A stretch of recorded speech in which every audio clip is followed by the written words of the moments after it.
This episode of the Nitty and Gritty is brought to you by Rule King. Rule King.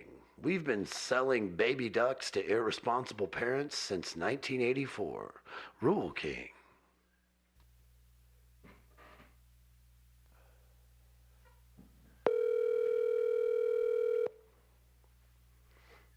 Hello?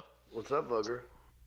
What up? Well, nothing. Just finally got everything set up. Figured we'd get this going. Are we cooking? Oh yeah, the butter's in the butter's in the skillet. But the butter is in the skillet. What are we gonna fry up? I don't know. I'm not sure. Let's take a look. Let's see what we got in the cupboard. Something soft and scrumptious. Okay. So what's up, man? I guess tell people who you are and what it is you do for a living, and any other pertinent information here at the forefront of the show. And yeah, my name is John Morgan. I am from Salem, Illinois. The youngest of four. Both my parents were teachers. Pretty active in the community. My mom, who passed away last February, was the mayor, Sue Morgan, and a city councilwoman for quite some time, as well as a teacher for Hawthorne Elementary there in Salem, Illinois. Did a lot of charity work as well. Helped my brother save non-revenue sports his senior year. Raised money for a couple of different playgrounds. I think my dad he's a Hall of Fame golf coach and driver's ed instructor. Like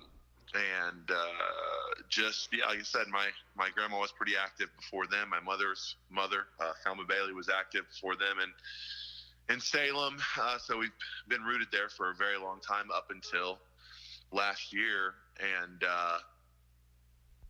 when my mother passed away, my dad had a stroke. And ironically enough, although my brother and two sisters live close to Salem, within two and a half hours, there is no more Morgans in Salem, as my grandma passed away last year as well. So that was probably a lot of information, but yeah, thank God we just got your 23andMe results back there. Wow, my mom would be proud of that. Always saying too much, but I thought I would paint a good picture for those of. Well, I meant more like, I don't know if you caught it when I said pertinent.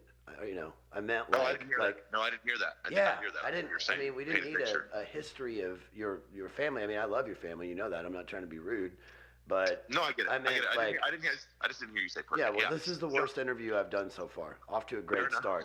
Let's be honest. I didn't expect anything better. No, but I get it. I'm a nightmare. But okay, so pertinent information. I own a pool company in Arizona. We do pool service, repair, and remodel. I've had that for about 12 years. I have a wife and two children, two little girls, 9 and 5. That's just about it. It's just your regular, everyday 41-year-old life. I live, I take care of my family, and I run a business. Okay. All right. So what have you been up to today? Today, well, my family, speaking of them, went up to our cabin and up north by Flagstaff and went and watched a Christmas tree lighting and Christmas parade in Williams is what it's called, a little town north of Flagstaff. So today I've kind of been getting all of our Christmas lights up, all our Christmas decorations, getting all that stuff organized. So when they get back, my two little girls will be super happy with me. I feel like I'm having an interview with a Republican Senate member. Like, this is the whitest thing I've ever heard in my life. Like, why did you, it's funny that I can hear your, demeanor change when you know that it's getting recorded. You're being quiet. You asked me what I did, you piece of shit, and I told you that I'm just saying, things all day. We are off to a white start. I mean, this is very boring. Sorry to everybody. Yeah. Jesus. Exactly. Well, I mean, I'm sorry, you're right, because where we came from is going to be so diverse, and all of your 7 listeners. I mean, like, here's the thing.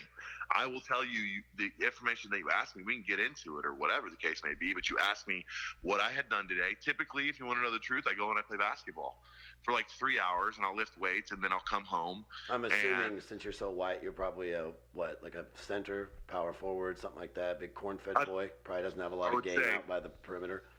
I would say a power forward, and as you know, I have incredibly quick feet for a 6'5" 270-pound man. I think we've played 1,000 times, and I've won 993 of them. So and you are actually a perimeter player with quickness and a good shot, a pretty skilled player, and I've dominated you our entire life. Okay, well, no one's listening anymore, so we can say whatever we want. So John, bring up a topic. What do you want to talk about? We argue about. Buddy. I mean, you're over there on the other end of the spectrum politically. We could talk about some politics. Sure. Let's see. Pull up I can't really do it with my phone right now because I'm recording the conversation with you're coming through the phone. I don't know. Look up Google News. What's the top story? I don't really need to. We can go. I mean, I kind of have a handle on that because, as you said, I'm a right-wing white guy with a family in the suburbs, so I'm pretty up to date on what's going on in the world. But you're definitely a top contender for the next active shooter in Arizona. Yeah, potentially, yes, depending on how my next few months go. No, I think a good topic would be, either Kyle Rittenhouse verdict. Oh boy. And everything that happened there. If you want to go right there. If you want to go to the gentleman who ran down, 55 people in a small town parade, I believe in Wisconsin. You can talk about that. You can talk about all of the things that happened. I don't care. Pick one.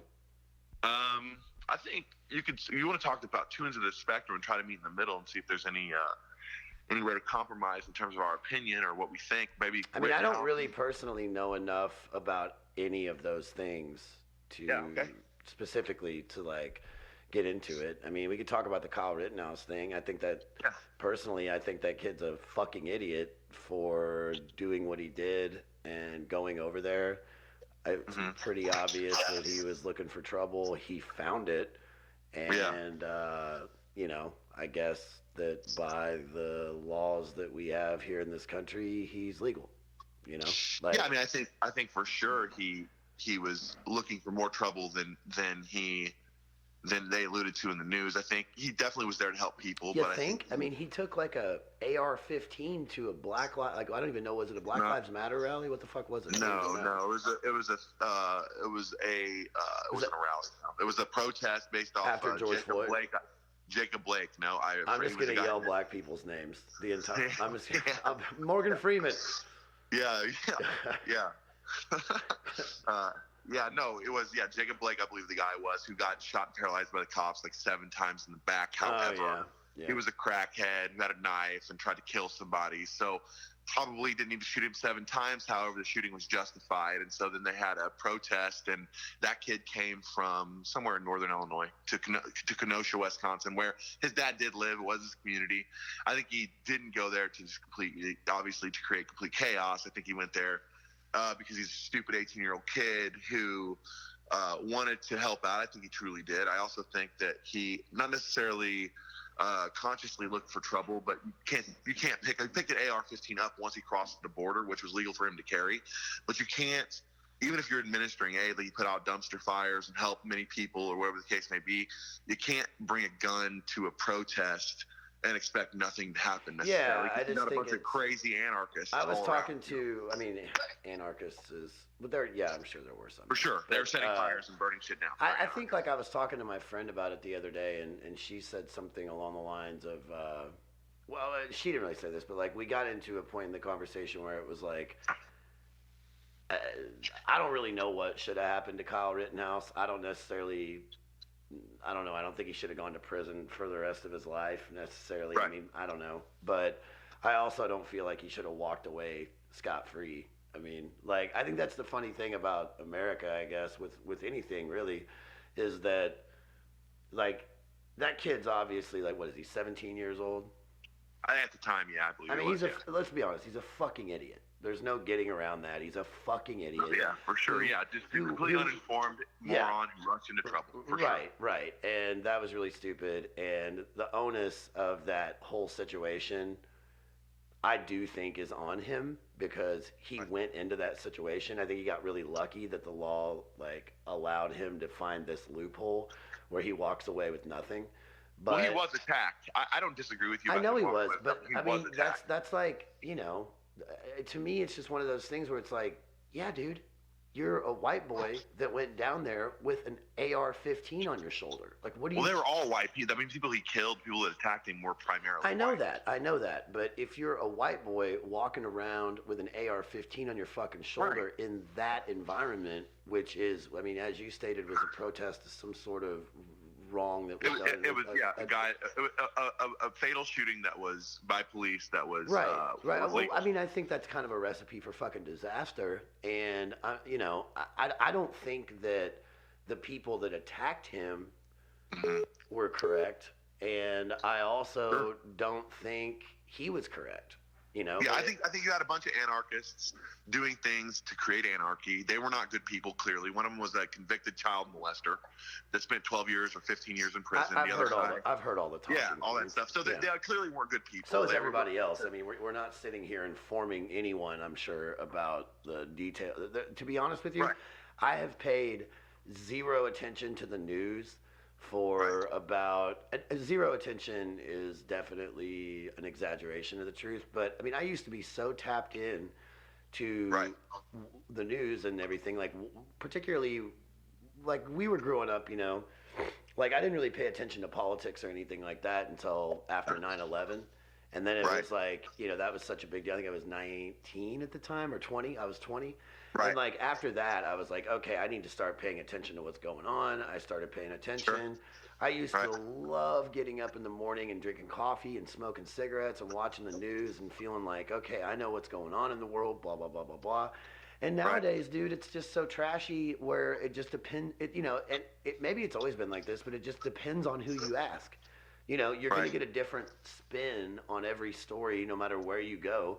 So for me, I kind of finally got to the point where I recognized that all this shit that I see in the news, all these opinions, all this stuff doesn't affect my day-to-day life at all. And you can call me like politically nihilistic or whatever. But I mean, if you look at the options we had for president, like the last time, I mean, I know you're a fan of Trump and that's fine. But like Joe Biden versus Trump, or even go back to 2016, you've got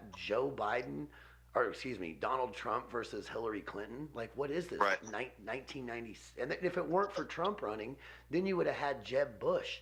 So it's basically, if it weren't for Trump throwing his hand into the game, we would have had Jeb Bush versus Hillary Clinton, which is essentially an extension of the politics circa 1996.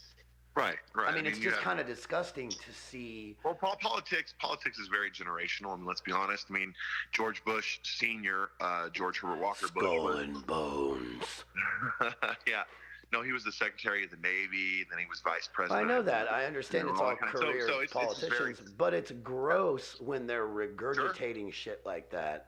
Like nepotism sucks. It sucks. Really it is, yeah, exactly. It is nepotism, and it just like.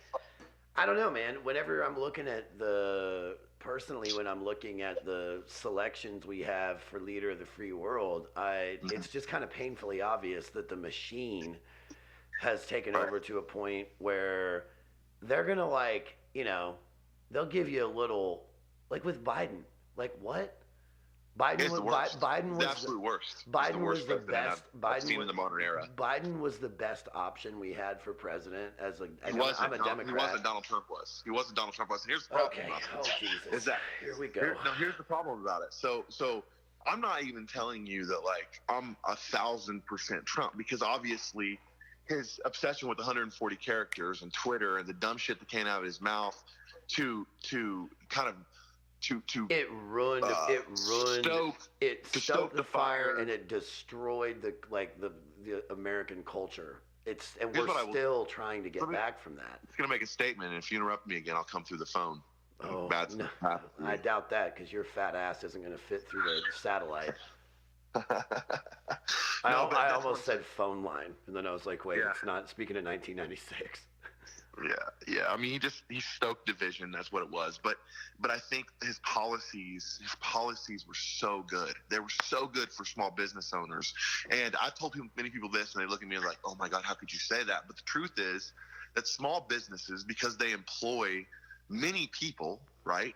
That's the lion's share of who's employed in this country. That's probably untrue. Right. So no. I believe that small businesses employ. I would say corporations at this point probably employ more people than small businesses. I mean, I could look it up really quick, but I think I'm right. But anyways, I'll look I better not look it up, or my computer will shut down. The podcast will be over. I'm gonna say this. Like, I think when you, to me, small businesses, and I could speak to this myself because this is what I've done, coming from a family of teachers. But small businesses are the American dream. They embody the American dream. Here's why. And this is why I think they're more important than necessarily the individual, right? Because they employ many people. And let's say somebody works for a corporation doing something, building something, whatever the case may be. They may work there for a while and they see that company building this particular product and they say, I can do this better. I can create better processes. I can hire better people, whatever the case may be. And then they leave that job of this big company and then they go start their own company and they end up hiring people and they build that company to a big company, and so on and so forth, and so it goes on throughout history. So I truly believe they're the most important small businesses are the most important aspect of our society here. I think they're the freest and the most important thing that we can foster growth, a way we can foster growth. That's honestly the way I believe, because I think a lot of times people are so worried about the individual. Well, if you take the ability for that individual to go get a job, to go work, to go become independent, to become innovative, you take that away from them, which is what you do when you go work, whether it's for a big company or small company. I just think, like I said, there's more small companies in this world that employ more people. But I think if you allow them to do that, that's where you get growth in that individual in a multitude of ways, not only professionally, but personally. It allows them to have a family. It allows them to change their. Well, okay, that's fine. You're just regurgitating the same statement over and over again. No, and I get where you're coming from too. Like, I think the small businesses are great. Honestly, the best experiences I've had in my life with employment have been with small businesses where I can actually go talk to the person that signs my paycheck if I need to, but I think the problem with your way of thinking, and honestly, the way that you said that, I don't really necessarily argue. I'm not going to argue with you about that because what you said is correct. So write that down on your calendar because I never tell you you're right about anything. But I think that the problem is you as a small business owner, I don't know how you run the day-to-day between your employees and you. But I would imagine, knowing you probably pay people fairly well, and I do. You're not a public company that has you're beholden to shareholders or anything like that. So you do have to worry about your overhead and all that. But you are someone that knows the people that are working for you personally for the most part, and you are probably taking care of those people. Whereas when you've got corporate America, which has run amok in this country because of deregulation and all that shit, and we've had this conversation multiple times, but when you've got people, like when I used to work at Harbor Freight, the tool store or whatever, I worked there for 2.5 years. I could do everything in that place, even including some of the stuff that managers were supposed to do. And I was making, this is back in 2011, I think, I was making like $8.75 an hour. And you'd have people coming in the door that didn't know anything about that place, didn't know how to do their job, that were making $8.25. And like, the thing for me was with that is that when you're such a large company like that, they have to have some sort of a thing set up to where the reason I couldn't get a raise above $8.75 is because I wasn't willing to be like an assistant manager or something like that.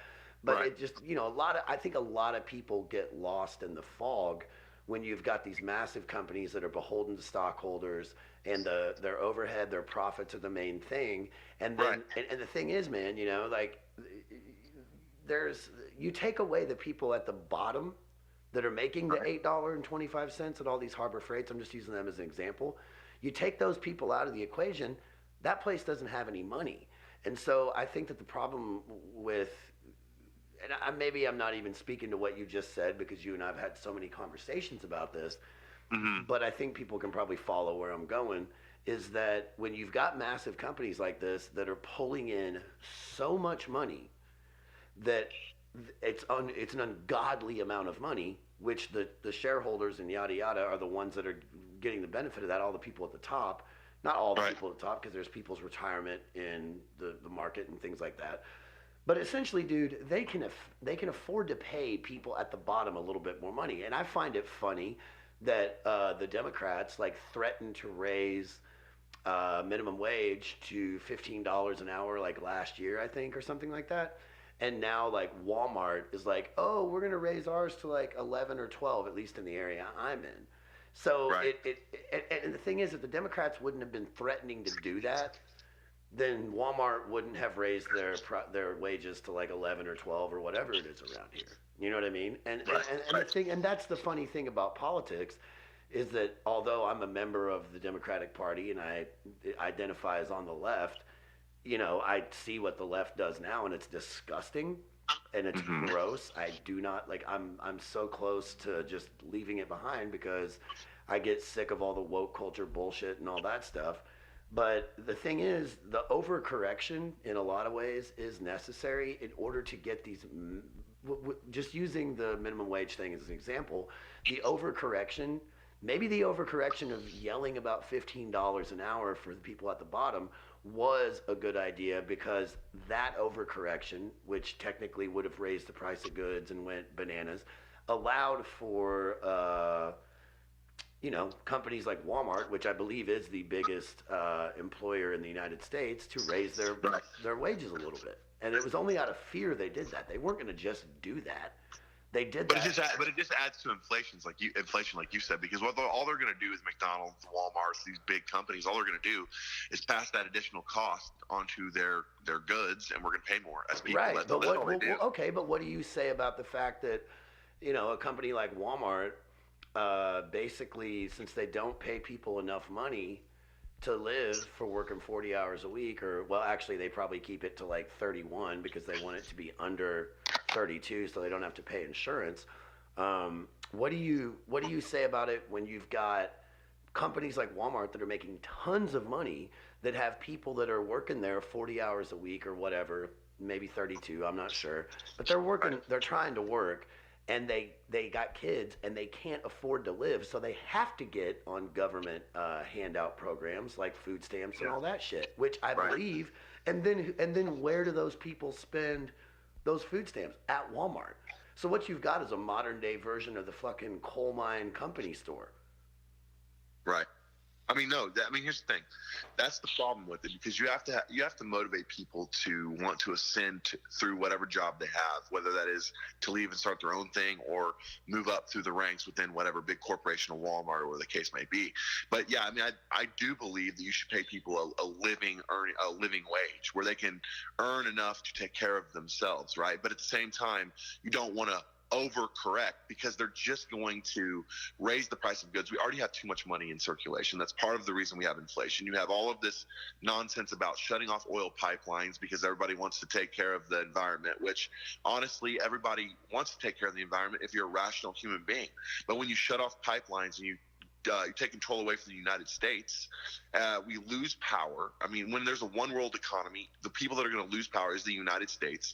And the problem is the Russias, the Chinas, and those countries like that, they aren't as forthcoming with the rights like the United States is. So as a whole, if we lose power, then people are going to be less free. That's just the way that it is, because our little experiments in 1776 is the first time it's ever happened in the history of the world. Everybody else had a patriarch or a monarch or whatever the case may be, some sort of dictatorship.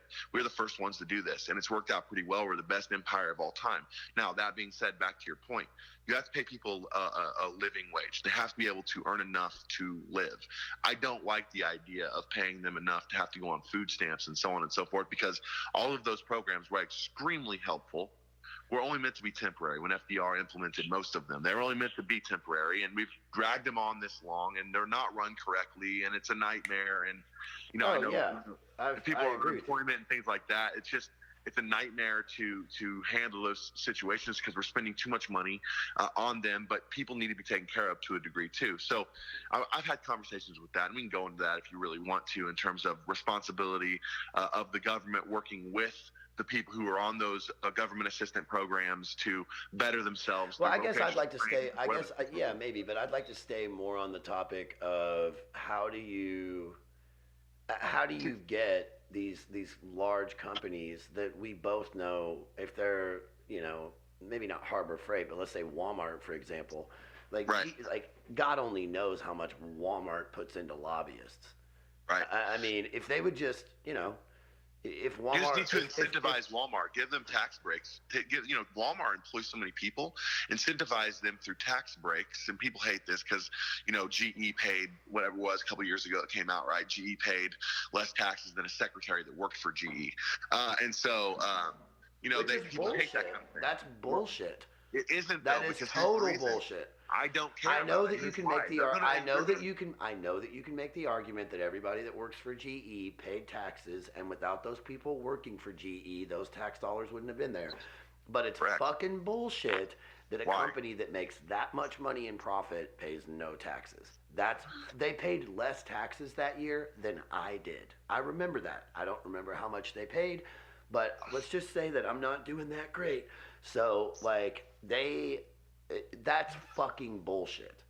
That's so bullshit. Listen, but here's Chris. They employ so many people. If you make it worth all of these corporations, that's what they call the repatriation of all this money that was overseas.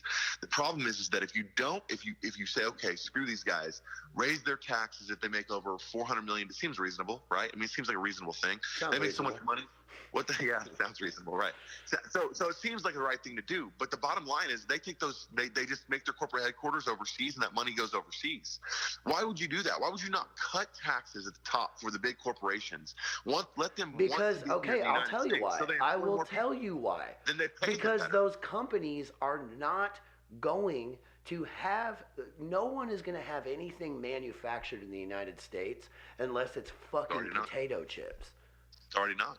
It's already not. Here's the thing. I because they can go to China. They can go to China and have it done for next to nothing. So I totally get it. So taking these large companies, the thing is, man, it's gotten to the point where if a company can do it overseas, they're going to do it overseas. So if you've got people still working in the States for these companies, that means the companies who are gung-ho about getting maximizing profits, they have no choice but to have those people working for them. What's left in the United States is the jobs that they can't farm out overseas. But you still and have. At the end of the day, if you want to balance that shit out, the service industry, Chris, the service industry employs more people than any other industry in the United States of America. Dude, I live in Paducah, Kentucky, and we have more restaurants per capita than any other city in the United States. So trust me, I know the service industry. I get it. But you still want those. You want those stores and those places like that. You want them here. So because at the end of the day, I mean, personally, you want to know my belief? My belief is this: I think that we are sacrificing our future for profits now. I think agree. We should make more things in America so that even if they are a little bit more expensive, it's all about infrastructure. It allows us to have this infrastructure so that in case of. Is that why you were so excited about Biden's infrastructure bill? Oh my God! Yeah, sorry. Super excited about it. No, but at the end of the day, it does help. That's why it's a bipartisan infrastructure bill, because the bridges and the roads, they do need to be taken care of. I think infrastructure is extremely important. You know what I mean? I think you don't need to change the definition of infrastructure into human infrastructure. That's the stupidest fucking thing I've ever heard. But whatever. I mean, I get it. It's politics. Doesn't matter. But I do think that's okay. It's fine, because we need roads, bridges, and high speed internet and all that kind of stuff. It's all good, right? But I think that you need to keep the infrastructure. I mean, I think they're definitely I think it's really sad that people in rural America don't have access to good internet speeds so they can look up better recipes for their meth batches. Sorry, had to throw a little levity in there, bud. When did you become a cynic? When did I become a cynic? Yeah, it's weird. I never knew that. Barf. Yeah, birth. No, but anyways, so the point being is that I do believe that. I think that you are right. People need to be paid a living wage. However, I actually believe that you should make it to where big corporations want to be here in America. Along with us. But how do you do that at this point? How do you do that? Why would honestly? Like big corporations are going to operate in America, but how do you get a company to manufacture in America? Like that's what I don't understand, and I don't know what the answer is. No. It's very difficult. You have to have people willing to spend more money, and that's a very hard thing to do. So, but I think that you can do it to a degree with certain things based off of like nationalism, right? You want to, for instance, you want to make more of our antibiotics or drugs and things here instead of China. Yeah, we saw that during COVID. Exactly. That way you can get people to pay a little bit more money because they don't want to be dependent upon a communist nation, right? So there are things like that will help motivate people. However, it is a difficult prospect to do all of those things, but I think you should really work hard to do it. Well, how do you do it? That's what I'm saying. I agree with you, but that's what I'm trying to get down to is how the fuck do you do that? At this point, it's almost like saying that when I hear you say that. I'm totally on board with you. But that's the same. It's almost the same argument when you hear people say, like fuck capitalism, man. Socialism. Everybody should just have the same amount. Tax the billionaires where they're not. Put a cap on money making. Like if you do that, then you destroy the economy. So that's it's called communism. It works on paper. It's never worked in real life. I agree. Like it's an ignorant argument. It's an ignorant argument because if you do that, like. Then you just destroy the economy. But the thing is, in the current, I feel like things have ran rampant so far, and you may know what I'm about ready to talk about a little bit better than I do. But I know there was a law back in the day, and I think this is during the Reagan era, and Reagan thought that deregulation and all that shit was such a great idea, but the thing is, man, and hear me out on this because this is going to be kind of all over the place. But first of all. From what I know, there was a law back in the 80s where banks, for example, you couldn't, and I'm not sure about this, so the facts are going to be fucked up, but the main idea is going to be there. Right. There was a law where, like, you couldn't buy another bank that was outside of a certain mile radius. I want to say it was 300 miles. I could be wrong. It might be 30. I'm not sure. But then I think Reagan got rid of that. Someone got rid of it. And then that's when, like, with our hometown, that's when you saw Salem National Bank get bought out by Bank of America or whatever bigger bank, and you see this bought out shit, which actually destroys small businesses, which you claim to love. So as a Republican or whatever you are now, I don't even know what you are, but like I'm a registered Democrat. Okay, but you're also a douchebag, so you're probably a Republican. But yeah. So, but the thing is, man, like when they start, here's what I think is funny, and maybe this is the point I'm trying to make, is that. From what I understand, socialism, basically you have what? The bourgeoisie and the proletariat? And the bourgeoisie has everything, correct? And then the proletariat has nothing. Is that right? The hegemony? No, I'm just saying, hold up, dog. I'm actually asking you, that's correct, right? About socialism? Like Yeah. You have the people at the very top, which is your hegemony, people are in control, and then you have the very, very poor. Okay, well here's what I think is no middle class. Okay, fine. Okay. And here's what I think is hilarious. Is that capitalism run wild without regulation has brought us to that point where the people in power have all the money and it's fucked. And so it's kind of funny that everybody's like, socialism, no, fuck that. Capitalism, no, fuck capitalism, socialism. And at the end of the day, we are a capitalist society. But when you deregulate everything to the point where they've deregulated it and the almighty dollar runs everything, look what we've wound up with. Basically the same fucking end result that you get with socialism, which is the top 1% having everything and the bottom having nothing. So what the fuck, how do you solve that? That's not true, though. That's not true at all. This is the biggest middle class. The class that lives in the middle is the biggest here in the United States compared to any other country. But it's not shit compared to what it used to be. It's literally dwindling, and you know that as well as I do. Just because of manufacturing. I mean, and that therein lies the problem. Which is huge. And I know, and I'll give you some Republican points. NAFTA fucking ruined that shit. That was the beginning of the end for that with Clinton. Right. Like I'll give you some fucking Republican points on that. But the thing is, like, there's no. It seems to me like we're trying to ride a bull that is just, it's a centaur. It's not even a bull. It's half man, half bull. And we're fucked.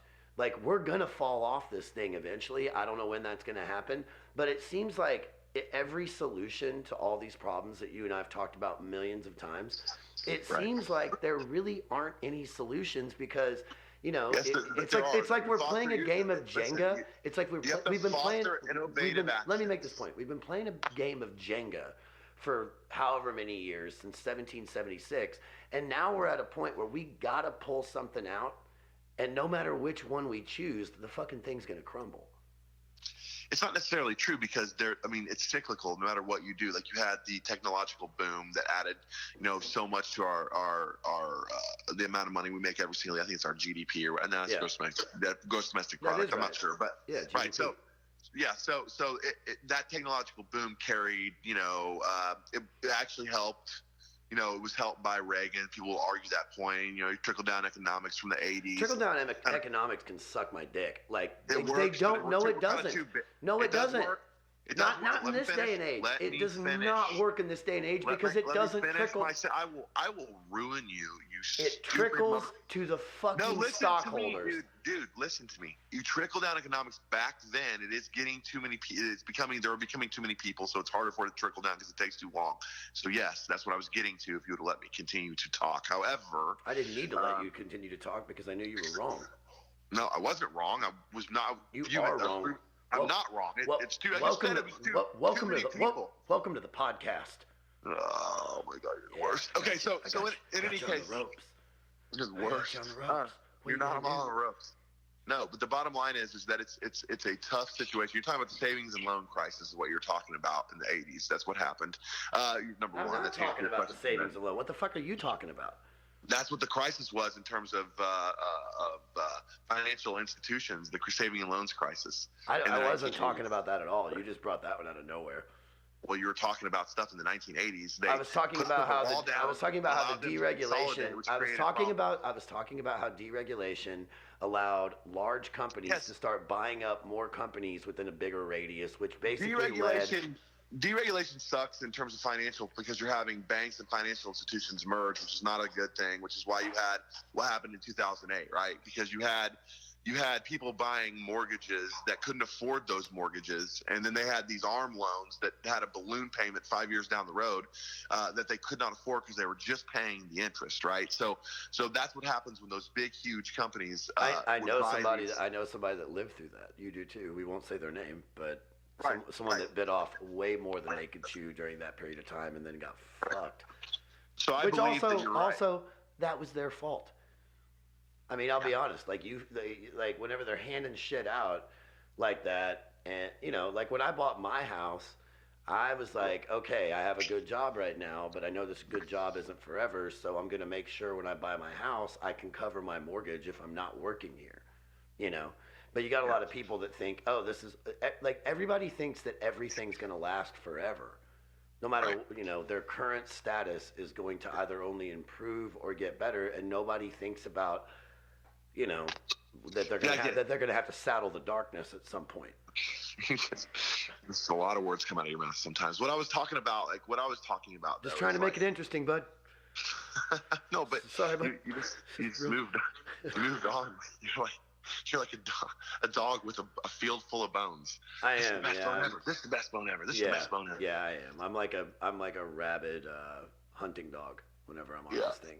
I probably need to be prescribed. You're a sick hunting dog. I probably need to be prescribed ADHD medication. And we probably all did, but our parents are just like, you'll go run around the block until you're tired. Don't tell me. Just go outside and get hit by a bus. Lift some rocks. You'll be fine. No, but I think you have to foster creativity and innovation, and that's how you overcome this bowl you speak of that we are going over and over. This inevitable track we're on to have the ultimate downfall. I think that capitalism is nowhere near socialism, and because it fosters innovation and the cream of the crop rises to the top, and that's the whole point, right? I wasn't saying that they're the same thing. I'm saying that I think it's funny that capitalism coupled with deregulation has led us to a point where we have the top 1% has all the money and everybody else has nothing. Which essentially, what do you mean by that? Qualify that. What do you mean by deregulation? Deregulation of what? Because capitalism run wild. Capitalism run wild. It's not capitalism. We have plenty of regulation. We do. Yes, I agree that we have regulation. I'm not saying we don't have regulation, but what I'm saying is when you allow the almighty dollar to run the fucking show, like it just turns into the 80s where everybody's doing cocaine and disco dancing. Like it's not good. So you've got, if you look, dude, look at our hometown. The interstate came through. Downtown starts to fucking fall apart. Next thing you know, what do we have to go? When I go home, I'm like, where do I eat? Oh, cool. Either Taco Bell, McDonald's. I mean, we've still got small restaurants and stuff like that. But that's an extreme example because that's a small town in the middle of nowhere. Like the bottom line at the end of the day, the small town in the middle of nowhere is everywhere in this country, and that's who's fucked. That's the funny thing. That's the funny thing, dude. You're like leaning to the right. It's not true though. If you have innovation, the other things will pop up in How are you going to innovate in fucking Salem? What are you going to innovate? The definition of innovation. The definition of people are attracted to Salem, therefore they have more restaurants. The definition of innovation in our hometown was that someone bought the old Walmart building and put an ATV dealership in it. That's good, though. That's a good thing. It is good, and they're blowing the fuck up. But what I'm saying is, it's awesome. Like those areas, I get it, but you know what I'm fucking saying is that these small rural areas are fucked because there's no money, and all you've got is corporate jobs that pay jack shit. Not all you've got. There are other good jobs. Yeah, there are other jobs. There are other small town businesses, but you can't stop progress. I mean, things happen. Things run to, you have big cities at the coast because that's where the ocean is. It's where all the different liberals. Is liberals the word you're looking for? Not liberals. No, I'm looking for the.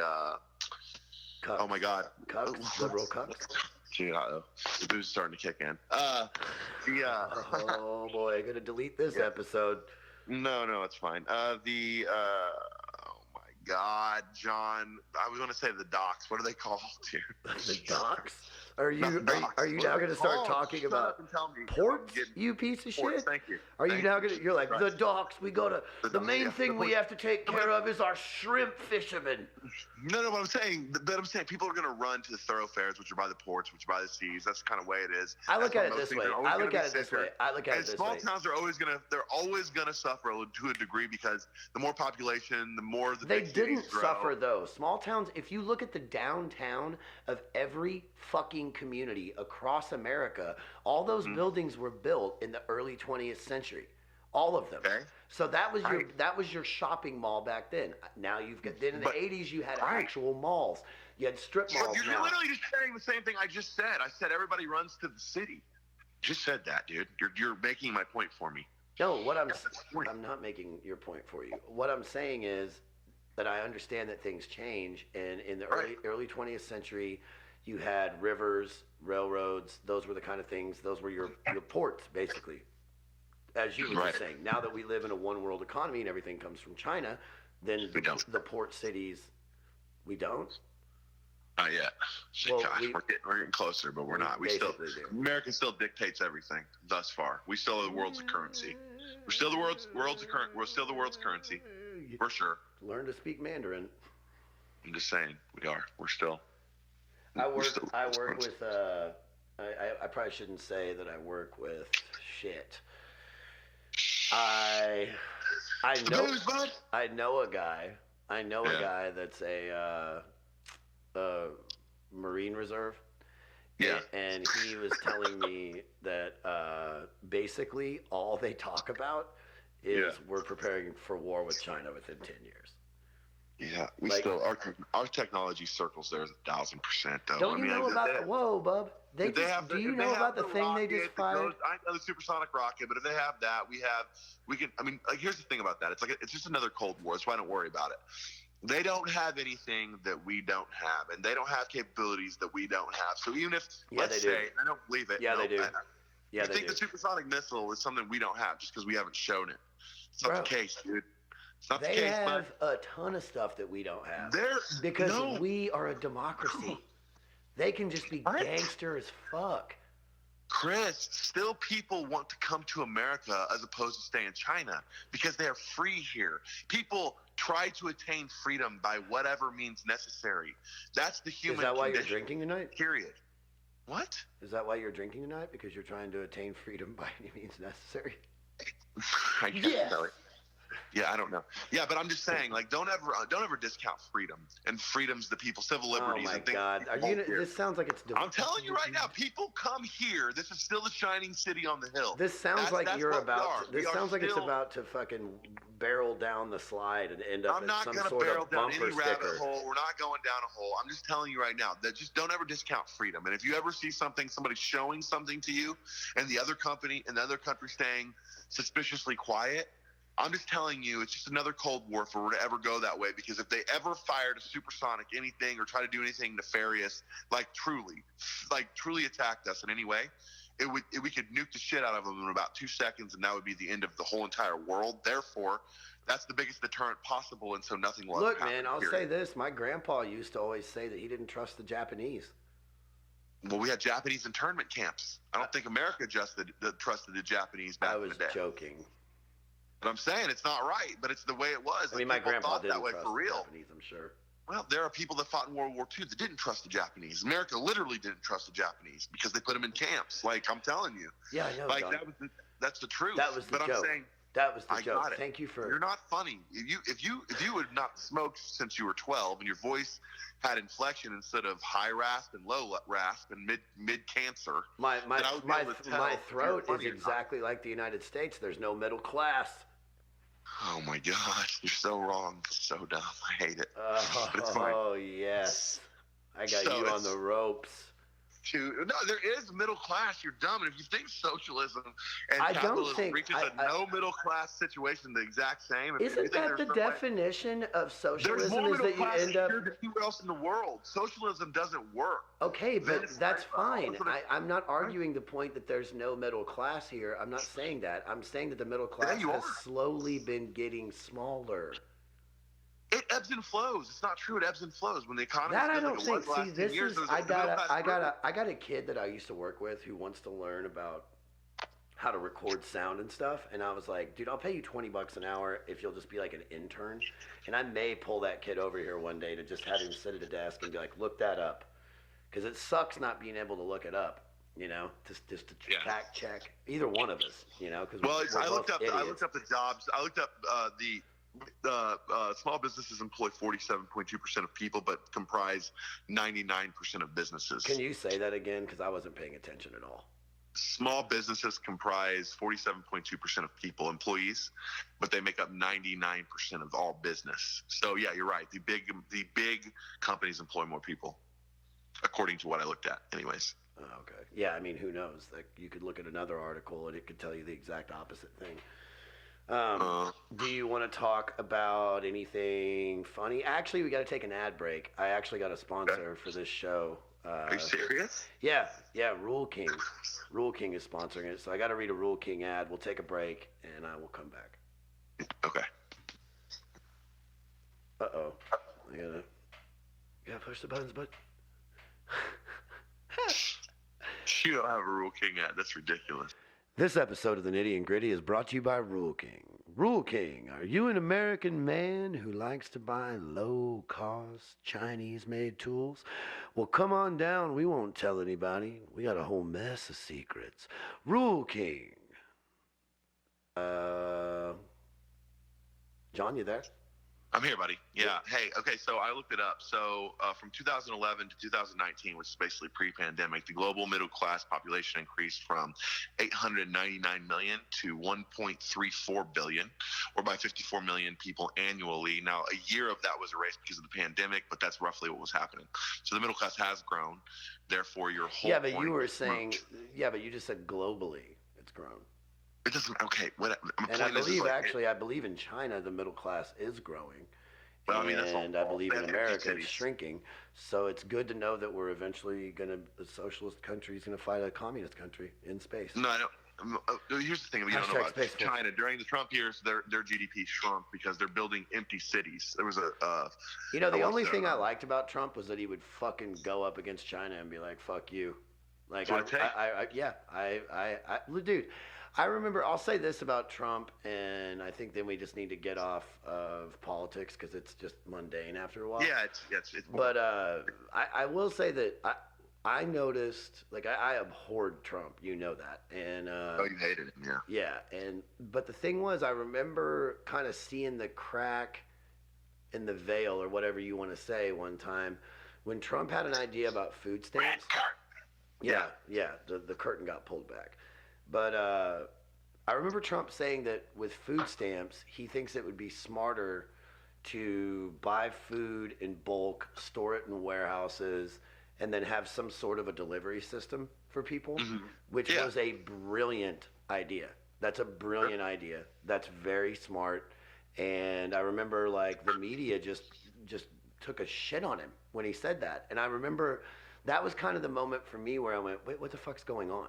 Because that's actually a good idea. I agree. And they no longer check the media was put in place to check the people who are in control of the world, basically, right? And now they want to become part of that class. So they no longer do that. They create narratives, and it sucks because now you can't. I mean, I have to watch both newses on CNN and Fox because I don't consider myself right or left. Like, I would never say, like, I hate the environment, pump as much oil as possible. No, just pump enough oil so that you don't have crazy gas prices while you're in the middle of inflation and a pandemic, so that you don't shift power and make everything worse. Like, have a plan of transition. Like, same thing with Trump. Like, that's a great idea. He had a lot. So what you're saying is have a plan of transition, come out as trans. What? Do what? You want people to come out as trans? Oh yeah, for sure. Yes, please. How are you gonna deal with that whenever, like, your daughters come out as a boy here in 5 years? Like, how are you gonna deal with that? Because I was talking to someone the other day about how the whole trans thing, like, when we were in high school, it was like super cool to, like, drink and, smoke weed or whatever, just be rebellious. You're talking. You use that as an example for a trans argument. How did you connect these points? Okay, because now when you're younger, being, like, trans or whatever is kind of cool. So I'll be honest with you. If I was in high school right now, I'd probably suck a dick. Oh, gross. I'm dead serious, dude. Like, I guarantee you, there's a lot of us. First of all, there's a lot of people. Chris, hold on, time out. Even if you're gay, people have to be attracted to you. That's a good point. No guy wanted you to suck their dick. Just like, no girl likes you either. Like, you still have to be attracted to the opposite sex or the same sex. Either way, there are rules to attraction. I thought I had a plan, where I could just be. No, I'm being serious though. This is a serious point. That I honestly think that our friend group, who all experimented with partying and shit like that because we thought it was cool. I honestly think that if our friend group was alive, like, if we were living in this era, I think there's a lot of us that would be, touching penises because we'd be like, oh, I hate you, Dad. Look what I did. I'm not you. And I think that that's a real thing. I think that, like, it's become cool. I can't have this conversation. Listen, the bottom line at the end of the day. Why can't you have this conversation? Because how can you listen? I believe that you are either born one way or the other. You can't say, like, I could be talked into touching dicks. That's because you're from the same period I am. No, but hold on. Maybe some people, right, that are mentally fragile or whatever, and looking to latch onto something. Exactly, that's who I'm talking about. However, you think we didn't have mental fragility when we were like, oh, I want to party and be cool and try to get laid? I think that you do to a degree. Yes, I think that you look at a girl. When I looked at a girl the first time, I thought, damn, like, that chick is really fucking hot. You know what I mean? Like, that's a weird thing to say about your mom. A gay person would be a gay person might look and say, hey, like, oh my God, I like that guy's, I like his bulge or something. Okay, well, That You know what I'm that saying? was Like, graphic. all I'm saying is, like, I feel like it's just an intrinsic thing that you're born with, one way or the other. That it's very rare that you're talked into something like that. But make a blanket statement that all of us, because we drank and smoked pot, would touch penis now. Yeah, like I think there's a lot of people that would. I've always thought because of your I'm not going to name any 17th names. century Dutch skin that you were a little bit effeminate. I am not going to name any names. I'm not going to name any names. But you and I both know a couple dudes that, because it would be cool if we were in high school now, would suck a dick. I'll go ahead and bleep it out. You ready for this? I know you don't need to bleep it out. No, I'm gonna bleep it out. I'm gonna bleep it out. Say that. I already know. Oh, what about? Was he gay or something? Was in high school today with all of us. He would suck a penis to tell everybody about it. I don't think he would. I think that's a gross generalization, Dude, and I don't. That's think not a generalization. I'm literally saying his name. Yes, it is. You're I'll saying say it again, and I'll bleep it out we all again. Experimented on drugs and booze that we would suck dicks. Dude, no. Dude, quit saying his name. I'm going to have to keep bleeping this shit out. I don't want to spend days and days. Yeah, but you just said it. I know where I'm saying it. Sorry. Now I'm going to have to bleep that shit too. You know how many bleeps I'm going to have? You know how long it takes to bleep? I said it one time. Do you know how long it takes to bleep? This podcast is not a labor. It's a labor of love. I get it, but you're out of your fucking mind. I think that's true. That's such a gross generalization. Do you think that? I think it's true. I think you would have touched a penis or a butthole. Get out of here! Are you serious? Mm-hmm. I'm frustrated. I was already frustrated sexually because Dude, every girl. honest to God, I think half the reason that you're a Republican now is because you're a closeted homosexual. I mean, do the math. Like you slowly do the math of my children, and you slowly think about this. When you were single, you were a Democrat. Then you get Lindsay, you guys get married, and all of a sudden, oh, Johnny's a Republican now. No, socially, I'm still a Democrat. I still am a Democrat. Oh, and that's exactly, which is only more evidence that you're closeted gay.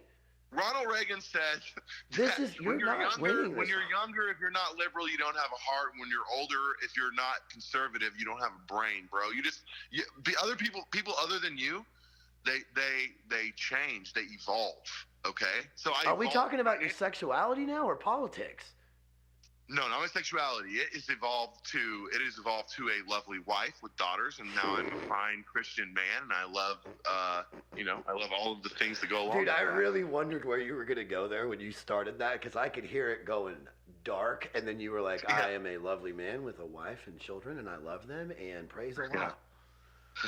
Praise Allah. What else do we want to talk about? I mean, we've been ranting on politics for a minute. This is probably going to be the longest episode thus far. I don't care either, because, I mean, who gives a shit? If you want to talk about our past shit together, you want to talk about cancel culture, I'll let you do whatever you want, man. I'll go along with you there. I'm not sure. We can talk. We can go back. We can go back and kind of reminisce, or we can talk about cancel culture. We can talk about. Well, let's talk about things that are relevant to someone that doesn't know us. You know what I mean? I don't want to. Okay. I mean, if you want to tell a funny story or something, we can get somebody else on the phone that's funny. Yeah. I mean, who else is funny that we know? How about Stacy Zietler? What? I'm not going to call I was joking, first of all, about getting somebody else on the line. It was me saying that you're not funny. So, no, I'm not going to randomly call Stacy Zietler and be like, "Hey, bud, you're on the podcast now." Hey, why don't you called me why don't you call Tim? Get him on since you called, and I'll actually have a legit conversation once you hung up on him. That'd be fun. I mean, I don't really. All right, I'll try. I mean, that's fine. I mean, I don't know, dude. Or call somebody lighthearted. Who's the lighthearted person? Joseph? I'm not saying I don't want to call Tim. I'm just saying, like, I don't know, this diversion of responsibility. I'll tell you what. Let's talk about growing up our age, where we were like the last analog. We were the last analog generation, right? And then kind of moving into technology and. Okay, I'll start that off. I can start that off. I remember when it would have been like 2000. Are we on the podcast right now? Yeah, but I've been on the podcast the whole time. But ever since I said Rule King, I had to take a break for the Rule King ad. Rule King, farm stuff. Let's go. But so basically, I remember being poor. I wasn't raised poor. My parents were middle class for sure, upper middle class for the way that we live. Yeah, 100%. Yeah, you're definitely white bread. Oh yeah, white bread. Yeah. The max. Yeah, Wonder Bread.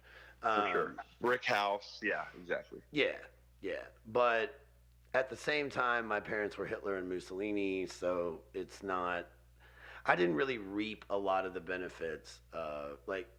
One year I bought myself a basketball goal for my birthday, with the money from mowing lawns, because I was making like $250 a week mowing lawns. Now, granted, there's a little white privilege in there because I was using my parents' lawnmower, but for a fucking 12-year-old kid or whatever, that's a lot of money a week.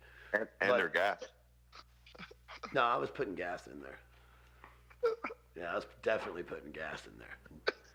Took a little gas out too, But so anyway, I can remember after moving out of my white privilege, I remember just being real poor, and I didn't have a cell phone when they came out. I didn't have anything, and then I can remember before I moved to Nashville, I was like 25.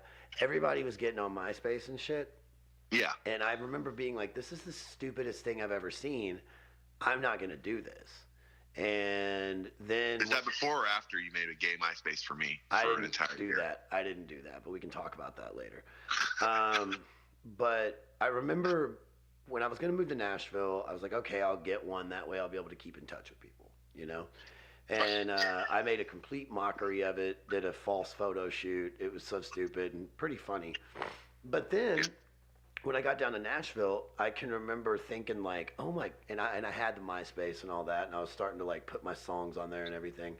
I can remember thinking, oh my God, this is going to open up the market for people, like because I hated corporate America back then. So I was like, corporate America is going to die because this is going to open up the individual's voice. Everybody has a voice. This is amazing. This is so good. I was so excited about it. I thought it was the best thing in the world. I mean, but to be fair, it was to a degree, still is to a degree. It was, I think, right. But where I was wrong is that I thought that social media was going to impact culture positively, and I don't think it has. I really don't think it has. Overall, definitely not. I really don't think it has. And I think, I'm not even trying to get into a political argument, but I think Donald Trump being president was a direct result of social media, for sure. Well, I mean, I would argue with you there. We won't go into it, but I think there are other reasons as well. But I think, in part, social media played a little bit. Yeah, I mean, fuck, Obama was the first Obama's the best president I'll ever see in my entire life, in my opinion. Okay. Well, I'm not trying to get into an argument. I'm just saying. And like, God, you have to go to your gun safe when I said that. Jesus I don't have guns. I don't have guns. I know you don't have guns. You have more guns than me. I don't have any. I have one. You grew up with an extensive gun safe. I had none in my house. Let's just call a spade a spade. I have one gun. And you're a hell of a shot too, by the way. People need to know that about you. Like, you are a freaking. I'm amazing at shooting clay birds. Yeah, I mean, it's crazy. It's like, seriously. Yeah, it's like your superpower. But anyways, go on. Well, all right. I'm glad that we got that out there. Well, no, but I'm saying you were good at guns because you didn't have any muscles. In my family, we had muscles, so we didn't need guns. Go on. Okay. Are you going to... You know what? Do another one, buddy. It'll be fun. Yeah. I hope you can hear the cat in the background. The cat's over by the front door. Can you hear that? Her. Yes. Oh, she is a... Oh, here she's coming. Hey, baby kitty. You want to be on the podcast? Oh, she's baby kitty. She is a baby kitty. She's a People need to know that you found that wet rat under your porch and nursed it back to health. Yeah, she's good now, man. She's been through a lot of shit. She got had a broken hip when I got her, and the doctor told me that, that happens to him. It was probably rape. And I was like, oh my God. I remember you telling me that. Yeah. So basically, this cat had a fucking scar on her throat from getting almost killed by something, and had a broken hip from getting raped. and was living under my house, and now she's a baby kitty. She comes up. Super dark. Let's get back to what were you saying? What were you talking about? I don't remember because you started talking about trash. I was trying to talk about. Oh, I know. I was talking about MySpace. I was trying to talk about. Social there media. you go. Yeah, there you go. Yeah, sorry. And so I guess what I was saying was before we got distracted was that I thought it was gonna. And then social media has done a lot of good things, but I think back for me personally. I think back and I'm like, would I have ever? There was a period in time where I was playing a lot of music and everything, and I felt like everything was on track. Right. But I think about it and I'm like, if social media wouldn't have been a thing, would I have felt that way? Would it have been possible for me to like even get to the very low level of success that I got to with music if not for social media? And then I've also thought, would I have been more successful if there was no social media? Oh yeah, no, I've heard your music. Social media definitely helped you out.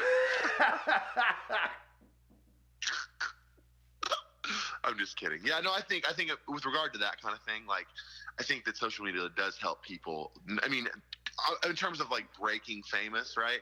I think because of the exposure and how easy it is to get it because you just are a keystroke away from it, I think for sure it's helped people get noticed, become famous, so on and so forth. That's why you have so many YouTubers and all that kind of thing. I think it's way easier with regard to that, from what I know, of course. But yeah, I think that you have to be. I mean, I was good at social media at one point in time, and then I just got to the point where I just didn't like it, and then you're just real good at pissing people off with social media. That's for sure. You're great at that. Yeah. Number one. Yeah. Number one talent. Just a cantankerous piece of shit. That's really the truth, man. I am. Hey, what is? I get so upset about. What is Chris Black's milieu? I just get so upset about alienation. No, groupthink.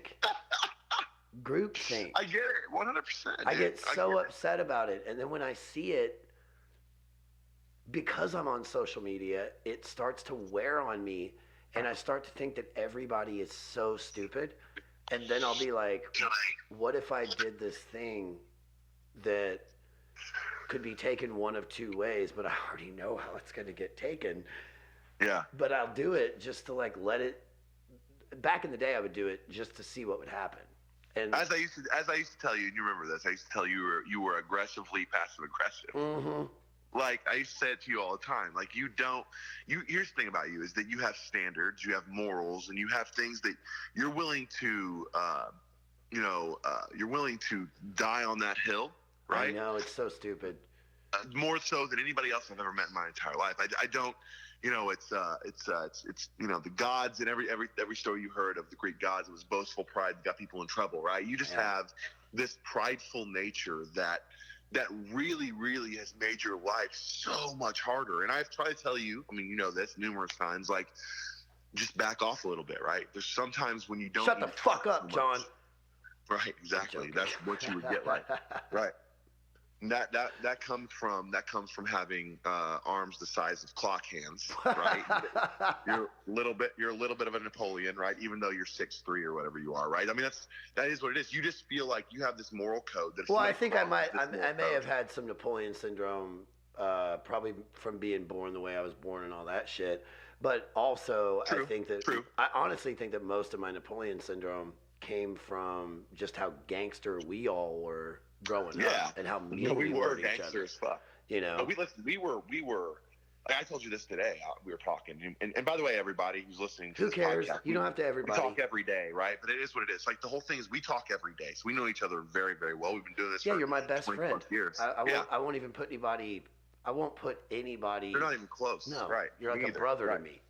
Right. So we've been doing this for many, many years. We've had all these conversations numerous times, and I think. And we've always been like this. It's always been combative, but we still. When we were younger, we were brutal towards each other. I mean, like we would like measure inches. Who was going to be taller? Who was going to be bigger? I remember telling you because I didn't have leg hair that I would be able to dunk before you.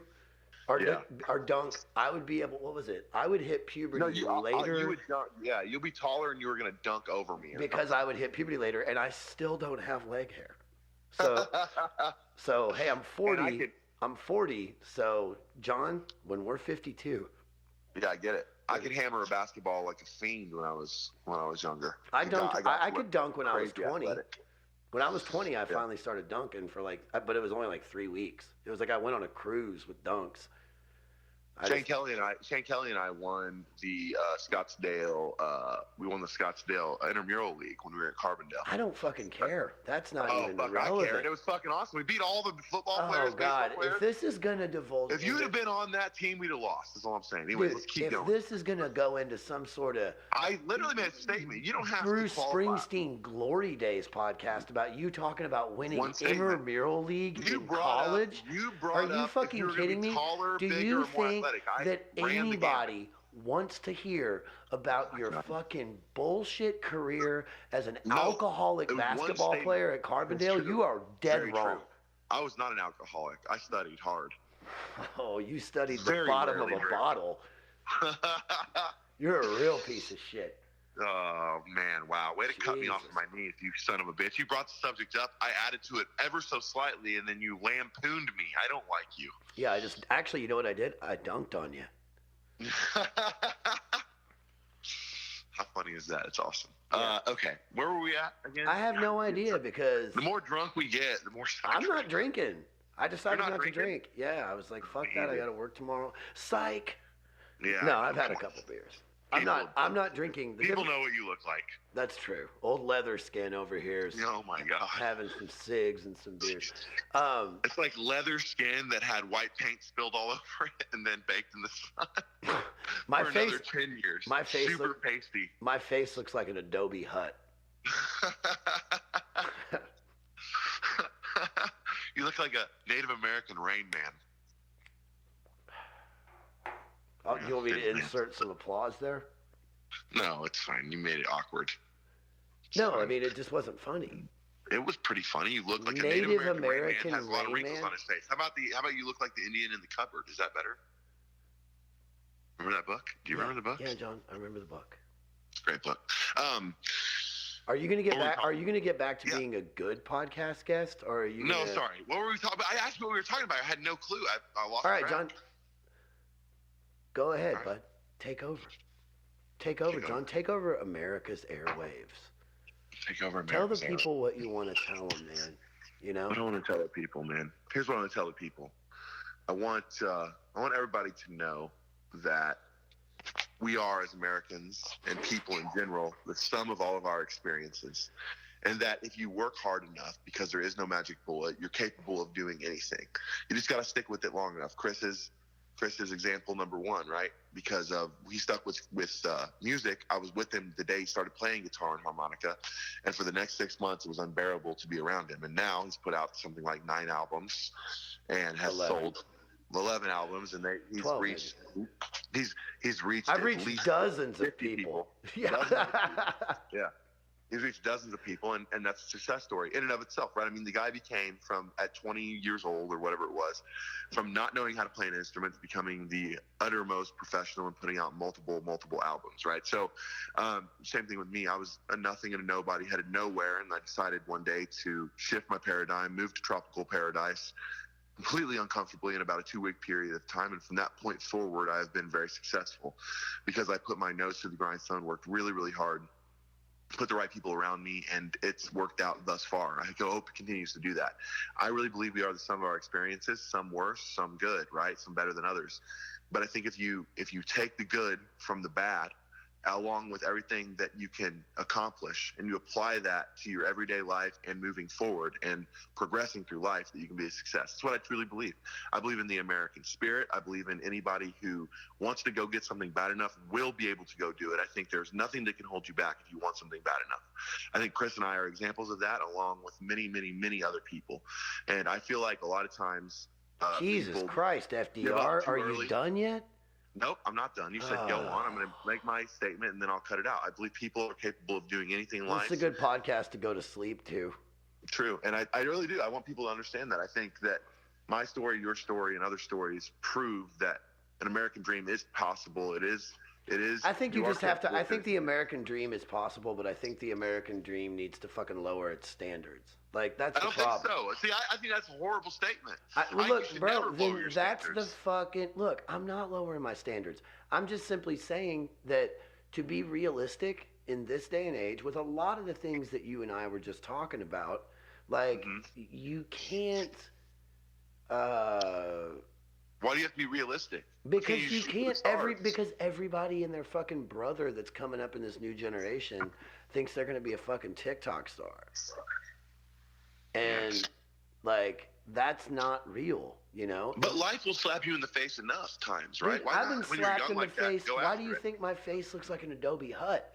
Because I've been slapped in the face millions of times. But you know, back in the day, I remember when there was Josh McDonald had that detail place uptown or whatever. I remember working with him a little bit, and I read a quote in a book that he had in the bathroom. Baby Kitty is now putting her foot on the mouse, which is kind of funny now that I think about the fact, yeah, Baby Kitty, don't sniff the mic. Get out of town, Baby Kitty. Cat guy. Baby Kitty. Let's take a cat break, you creep. I know. Well, she's up in my business. Baby Kitty, you're so great. I do love her, man. I love her so much. Oh She's my God. my heart. Horrible. But I remember reading. They'll kill you if they had a chance. Josh had this book in the detail shop, and we were like, by the way, for those that don't know, we were like 19 years old. Our friends started a detail shop, and they were making pretty good money for a little while, and then they got in a car wreck. One of them died. It kind of didn't go that well after that. But there was a period in time after that guy died where it was still going good. I was down there working with the guy, and he had a book. The guy that started the business had a book in the bathroom that had quotes in it, like inspirational quotes. And I remember reading this one and saying, it said, when most people quit, they have no idea how close they were to succeeding. And that has stuck with me almost to a fault since back then. You know, and you asked me a question days ago, like, why are we friends, right? And I think there are many reasons. Maybe right? That's what I'm gonna call the podcast. That's what I'm gonna call the podcast. One of your favorite things to me. Why are we friends? Yeah, when you would get mad at me, you would be like, you know, if we met today, we wouldn't be friends. Like that was some sort of surprise to me. It's like, yeah, I know, dude. Duh. Right? I mean, like, you know, I felt like that for a long time, but I felt like that was really probably, to be honest with you, on me, because it's on both of us, but I got so invested in politics. But this was after Trump won, you know, and you were pro-Trump and I wasn't. And I remember again, you keep saying pro-Trump. I just think I was pro people fucking working is what I am. Pro people taking their life into their own hands, and when they don't, I get pissed about it. Period. That's it. But you were pro-Trump, and for all the Antifa members listening, I'm gonna post John's home address in the comments of this, so you can go to his house and throw Molotov cocktails through his window, and maybe catch one of his children on fire. I'm not gonna do that. Awesome. Jesus Christ, I was making an Antifa joke. That's not funny. It's not funny at all. I thought it was because funny. Now you're characterizing me and you're simplifying it. I'm not characterizing you, you motherfucker. Do you think?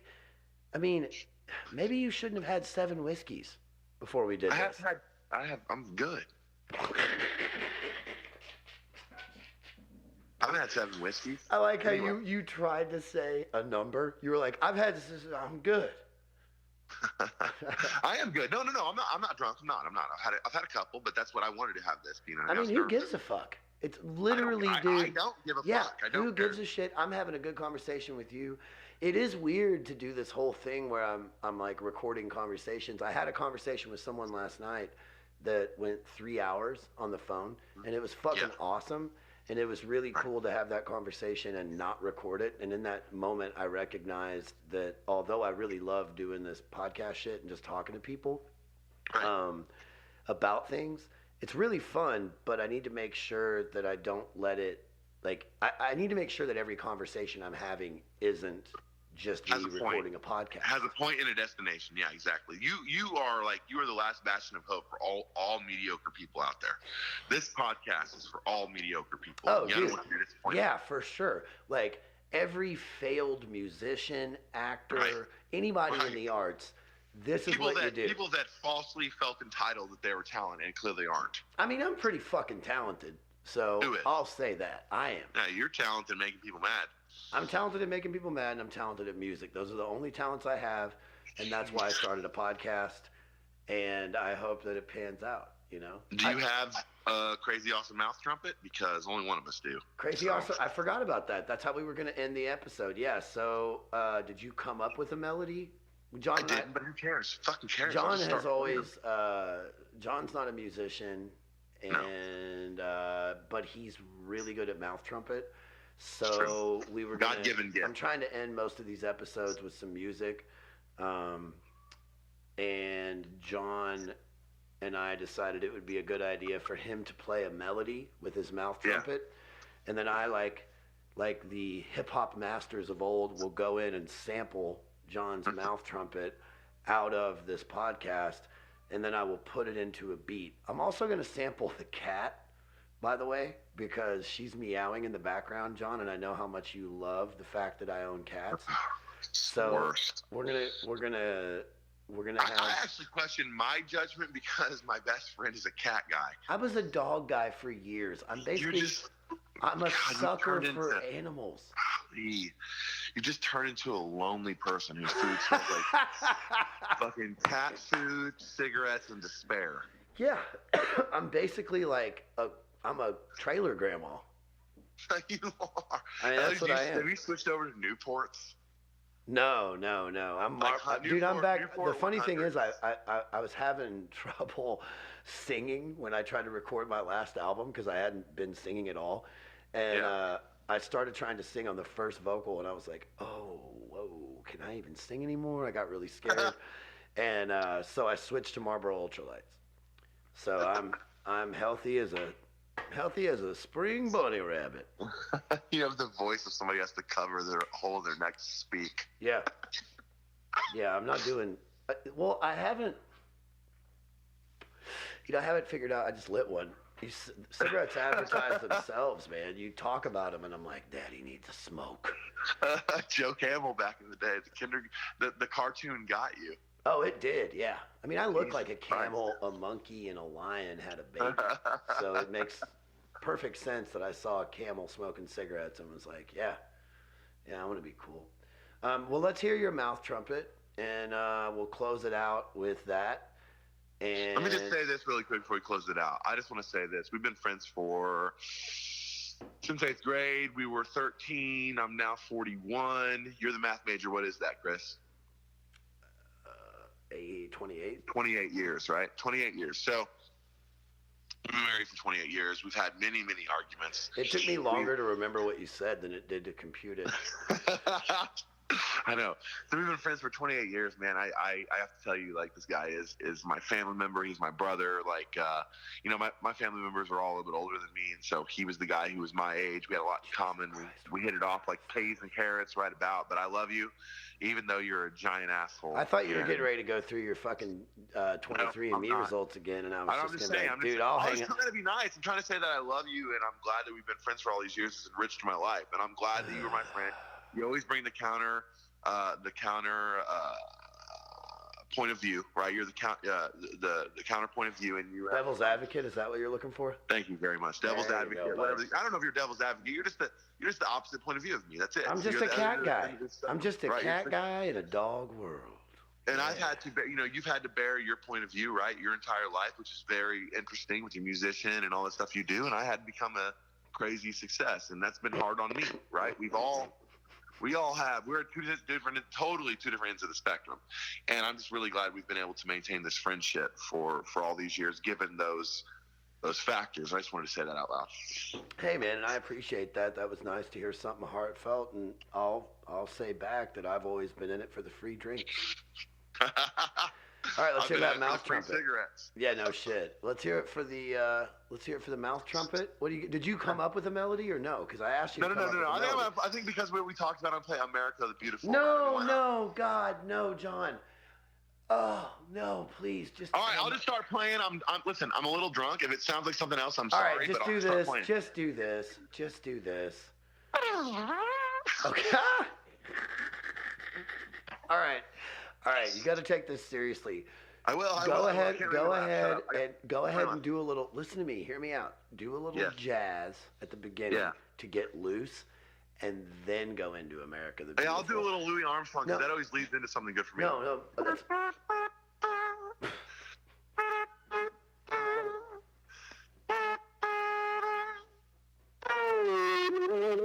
that's way too loud.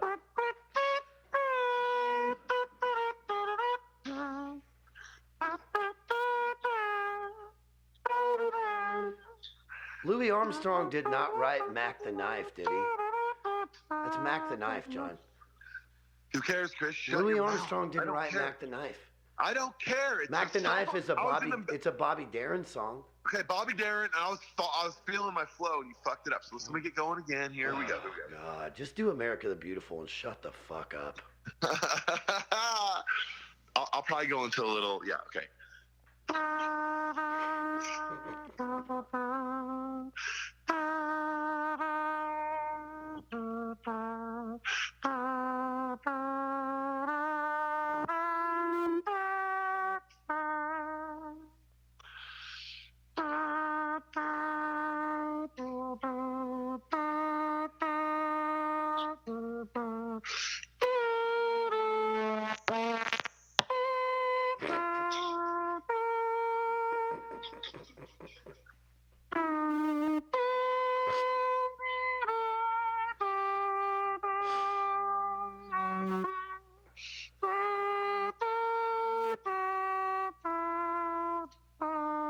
All right, we're gonna wrap it up.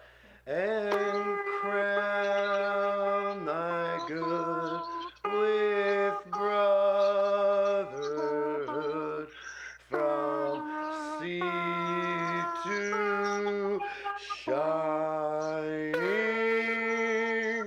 sea.